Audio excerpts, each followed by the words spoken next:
Hi, everyone. I'm Patricia, and I never imagined an ordinary trip to Whole Foods could change my life forever. But fate has a way of surprising us. There I was, inspecting avocados for ripeness, when I accidentally backed into someone's shopping cart. Oh my God, I'm so sorry, I stammered, turning to apologize. Warm brown eyes met mine, framed by a kind smile that crinkled at the edges. No worries, he chuckled, steadying himself against the cart. I was totally in your blind spot. That's when I noticed his prosthetic leg, though it wasn't what held my attention. It was the way he smiled, effortlessly disarming. I'm Rick, he said, extending a hand. And you must be the avocado whisperer. I laughed, feeling a blush creep up my cheeks. Patricia, I replied. And trust me, I'm terrible at picking them. I just pretend to know what I'm doing. What started as a chance encounter turned into an hour-long conversation in the produce section. Rick was a software engineer working on his own startup, and he seemed genuinely fascinated by my work as a physical therapist at Boston Rehabilitation Center. When I mentioned my profession, his grin widened. A physical therapist? My mom's going to love this, he joked. She's been trying to set me up with medical professionals for years. Says they'll understand my situation better. That's how I first heard about Karen Anderson. 2 weeks later, I met her at her elegant Beacon Hill townhouse. Karen wrapped me in a warm embrace the moment I stepped through the door. Rick's told me so much about you, sweetheart. A physical therapist. What a blessing. Thank you, Mrs. Anderson, I replied, glancing around at the stunning decor. You have a beautiful home. Oh, please, call me Karen. Or better yet, Mom, she said with a wink at Rick. I have a feeling you'll be around for a while. She was right about that. Rick and I fell hard for each other. His disability, the result of a childhood car accident, never defined him. It only made him more determined. His tech startup took off, and I thrived in my career. Within a year, we bought our dream home in Newton, a charming colonial with a wraparound porch. Karen was ecstatic, offering to help decorate. Darling, those curtains simply won't do. Let me call my interior designer, she insisted. She dropped by often, unannounced, with groceries or new home accessories. The kitchen would look much better if you arranged the appliances this way, she'd say. Or, that paint color doesn't match the neighborhood aesthetic. One night, after she rearranged our entire living room, I mentioned it to Rick. Your mom's very involved, I said gently. She's just excited, he replied, pulling me close. It's been just us since Dad died, and she can be a bit overwhelming with her love. Thank you for being so patient. I smiled and nodded, brushing away the slight unease in my stomach. She was just being helpful, right? Karen even took charge of our wedding planning. You focus on your career, sweetie, she said, patting my hand. I know exactly what my Rick would want for his special day. Looking back, I should have noticed how she emphasized my Rick, or how her smile didn't quite reach her eyes. But I was too caught up in my happiness, too blinded by the perfect life we were building. Then came the wedding reception. The Four Seasons ballroom was everything I had dreamed of. The night felt magical, until Karen stumbled toward the DJ booth, snatching the microphone from the singer. Everyone needs to hear this, she slurred, gripping the stand for balance. I froze mid-conversation, my bridesmaids' laughter fading into shocked silence. You all think Patricia is some perfect angel who saved my son, Karen sneered. Well, let me tell you the truth. The crystal champagne flute slipped from my hand, shattering on the marble floor. She's the one who ruined his leg, Karen shouted, pointing a trembling finger at me. She was his physical therapist after the accident. She deliberately botched his recovery for the insurance payout. Gasps rippled through the crowd. My boss, Dr. Thompson, was staring at me, his expression unreadable.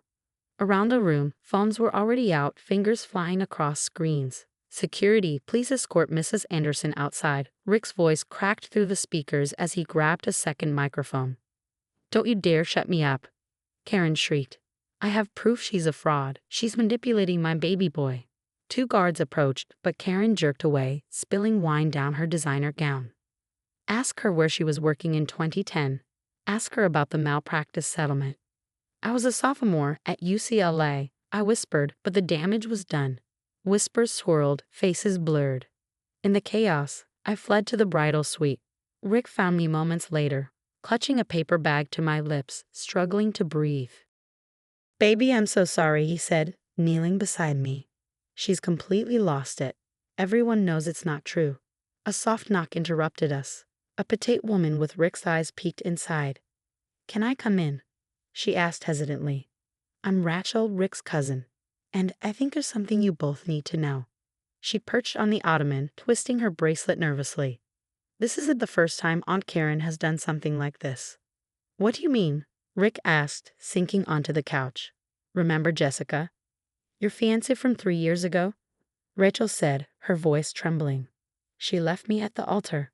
Said she couldn't handle the commitment," Rick replied, frowning. "No," Rachel said softly. "Aunt Karen cornered her at the rehearsal dinner. She threatened to expose some made-up scandal about her family's business. Told her she'd destroy her father's company if she married you." I felt the color drain from my face. "Why didn't anyone say something?" I asked, my voice barely a whisper. "Because Karen made sure Jessica looked like the villain," Rachel said. "Just like she's trying to do to you now. She's been doing this for years, controlling Rick's life, driving away anyone who gets too close." Rick's phone buzzed continuously. Messages from confused guests, missed calls from business partners. Rachel showed us her phone. "She's already posting about it on Facebook, calling for an investigation into the rehabilitation center." "This is insane," Rick muttered, running his hands through his hair. "I never even had a physical therapist in Boston. My rehabilitation was in Chicago." "I have more," Rachel said, leaning forward, her voice steady but serious. "A lot more. And if you're ready to hear it, I think it's time you both knew exactly what kind of person Karen Anderson really is." Commotion outside drew our attention. Through the window, we saw Karen in the parking lot, arguing with police, waving papers, and pointing at the building. "She's trying to file a formal complaint," Rachel sighed. "But this time, her lies are going to catch up with her. I promise you that." Looking at Rick's devastated face, I realized that our perfect wedding day had just become ground zero for a war I never saw coming. But watching Karen's erratic performance in the parking lot, I had a sinking feeling that she'd just made her biggest mistake yet. Back at home, Rick sat in stunned silence, staring at the stack of mail Rachel had retrieved from Karen's house. Investment statements, insurance policies, and bank documents, all addressed to him, but hidden in his mother's study. "That's not even half of it," said Thomas, his father's former business partner, spreading more papers across our dining room table. "Your father left you controlling interest in Anderson Tech," Thomas explained. "Karen was only supposed to act as a temporary trustee until you turned 25. "I'm 32, Rick said, his voice shaking. "She told me Dad left everything to her, that I only got a monthly allowance because that's what he wanted." "She forged your signature on these documents," Thomas said, pointing to transfer papers. "Moved millions into offshore accounts and used your disability as leverage, claiming you weren't capable of managing the fortune." My phone buzzed. Another email from the hospital board. I sighed, showing Rick the message. "They're suspending me next week," I said. "Karen's convinced them I'm a liability." Rachel scrolled through her phone and shook her head. "Look what she just posted in the Boston Business Forum." The post detailed Rick's supposed severe PTSD and cognitive issues stemming from his childhood accident. The comments were already piling up, potential investors expressing concern about backing his company. "Your mother's systematic," Thomas said, shaking his head. "She's trying to make you both look unstable and incompetent." The phone rang, startling us. It was the hospital's emergency line. "Mrs. Anderson was just admitted with severe chest pains," the nurse said. "She's asking for Rick."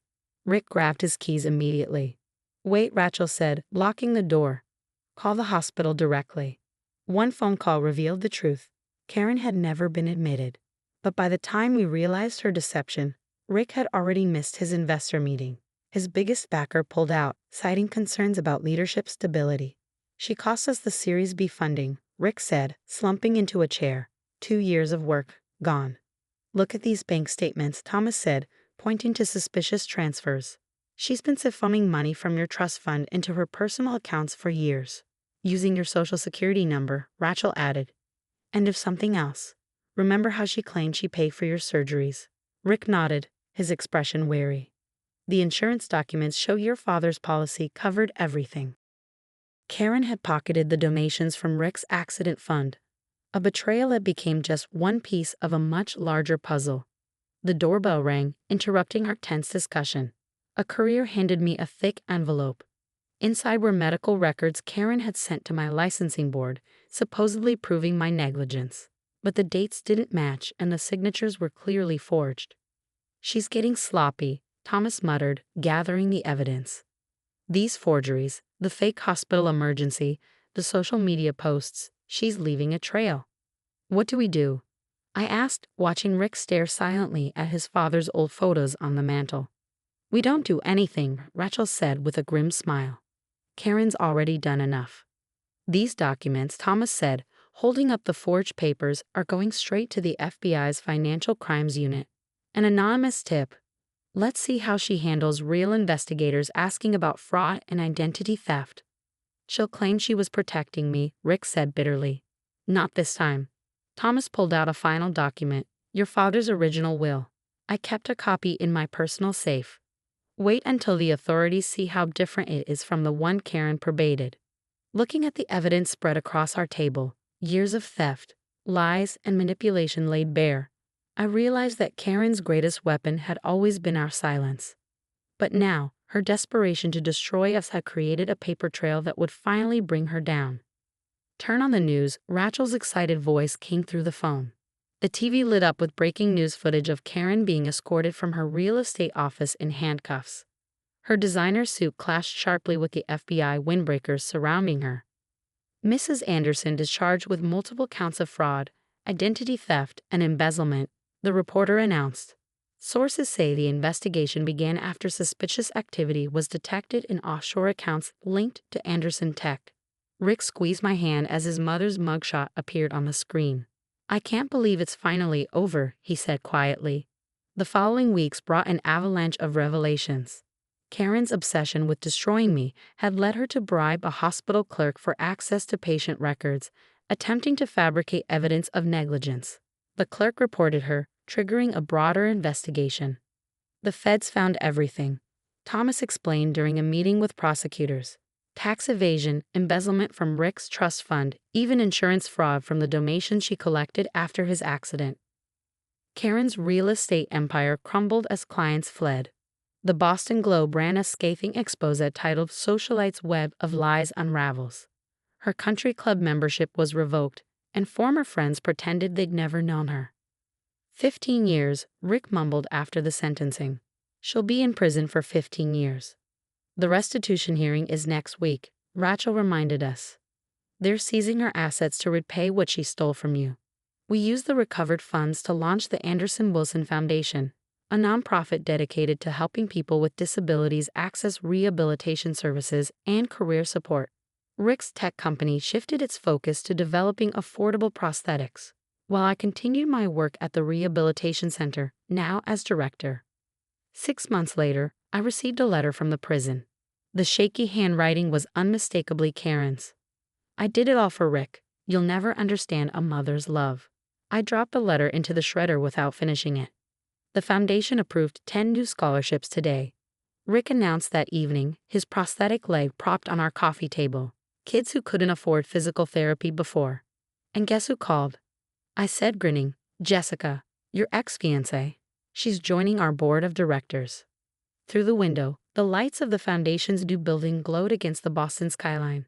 Somewhere in a federal prison, Karen sat in a gray cell, stripped of her designer clothes and social status, while we turned her decades of harm into hope for others.